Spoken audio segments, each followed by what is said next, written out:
తెలంగాణ ప్రభుత్వం మరో కీలక భూ వ్యవహార నిర్ణయం దిశగా అడుగులు వేస్తున్నట్లు సమాచారం. హైదరాబాద్ చుట్టూ వేగంగా విస్తరిస్తున్న పట్టణీకరణ, పెరుగుతున్న మౌలిక సదుపాయాలు, భారీ రియల్ ఎస్టేట్ పెట్టుబడుల నేపథ్యంలో ఔటర్ రింగ్ రోడ్ లోపల ఉన్న జీవో 111 ప్రాంతాలకు మినహాయింపు ఇవ్వాలనే అంశంపై ప్రభుత్వ స్థాయిలో కసరత్తు జరుగుతున్నట్లు తెలుస్తోంది. ఔటర్ రింగ్ రోడ్ లోపల సుమారు 6 నుంచి 7 గ్రామాల పరిధిలో 111 జీవోను ఉపసంహరించనున్నట్లు అధికారిక వర్గాల సమాచారం. ఒకప్పుడు నగరానికి ప్రధాన తాగునీటి వనరులైన ఉస్మాన్ సాగర్, హిమాయత్ సాగర్ జలాశయాలను రక్షించేందుకు 1996లో జీవో 111 అమల్లోకి వచ్చింది.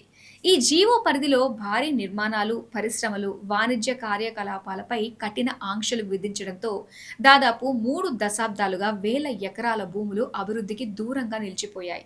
అయితే ప్రస్తుతం పరిస్థితులు పూర్తిగా మారిపోయాయి. RRR నిర్మాణం పూర్తవటం, ఎయిర్పోర్ట్ విస్తరణ, ఫైనాన్షియల్ డిస్ట్రిక్ట్, ఐటీ కారిడార్ల పెరుగుదల, రీజనల్ రింగ్ రోడ్ వంటి పరిణామాలతో నగర విస్తరణ వేగం మరింతగా పెరిగింది. ఒకప్పుడు నగర శివార్లుగా ఉన్న ప్రాంతాలు ఇప్పుడు ప్రధాన అభివృద్ధి కేంద్రాలుగా మారుతున్నాయి. ఈ నేపథ్యంలో ఇప్పటికే పట్టణీకరణ జరిగిన ORR లోపలి ప్రాంతాల్లో జీవో 111 కొనసాగించడం ఎంతవరకు సమంజసం అనే చర్చ ప్రభుత్వ వర్గాల్లో సాగుతోంది. ప్రత్యేకంగా వటినాగులపల్లి, ఖానాపూర్, జన్వాడ, అజీజ్నగర్, టంగుటూరు, వెంకట్పల్లి వంటి గ్రామాలు హైదరాబాద్ వెస్ట్ కారిడార్ కు అత్యంత సమీపంలో ఉన్నాయి. Financial district, Nanakramguda, Kokapet, Nehru ORR జంక్షన్లకు దగ్గరగా ఉన్న ఈ ప్రాంతాల్లో ప్రస్తుతం కూడా భూములపై పెట్టుబడిదారుల దృష్టి ఉంది. జీవో 111 పరిమితులు తొలగితే ఈ ప్రాంతాలు రియల్ ఎస్టేట్లో తదుపరి హాట్స్పాట్లుగా మారే అవకాశముందని మార్కెట్ వర్గాలు అంచనా వేస్తున్నాయి. జీవో 111 పరిధి మొత్తం 7 మండలాల్లోని 84 గ్రామాలను కవర్ చేస్తోంది.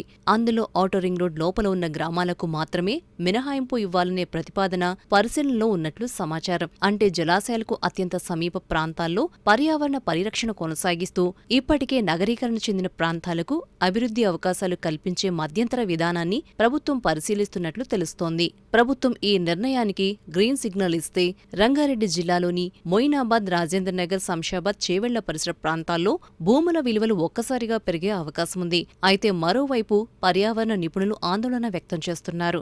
ఉస్మాన్ సాగర్, హిమాయత్ సాగర్ జలాశయాల క్యాచ్మెంట్ ప్రాంతాల్లో నిర్మాణాలు పెరిగితే భవిష్యత్తులో నీటి నాణ్యత, భూగర్భ జలాల నిల్వలు, వరద ప్రవాహ మార్గాలపై ప్రభావం పడే అవకాశముందని హెచ్చరిస్తున్నారు. దీంతో అభివృద్ధి అవసరాలు, పర్యావరణ పరిరక్షణ మధ్య సమతుల్యతను ప్రభుత్వం ఎలా సాధిస్తుందన్నది ఇప్పుడు ప్రధాన చర్చగా మారింది. మొత్తంగా చూస్తే RRR లోపల జీవో 111 సడలింపులు అమలైతే హైదరాబాద్ రియల్ ఎస్టేట్ మ్యాప్లో మరో భారీ మార్పుకు నాంది పలికే అవకాశం కనిపిస్తుంది. అదే సమయంలో జలాశయాల భద్రతకు భంగం కలగకుండా ప్రభుత్వం ఎలాంటి రక్షణ చర్యలు తీసుకుంటుందన్నది కూడా అంతే కీలకంగా మారింది.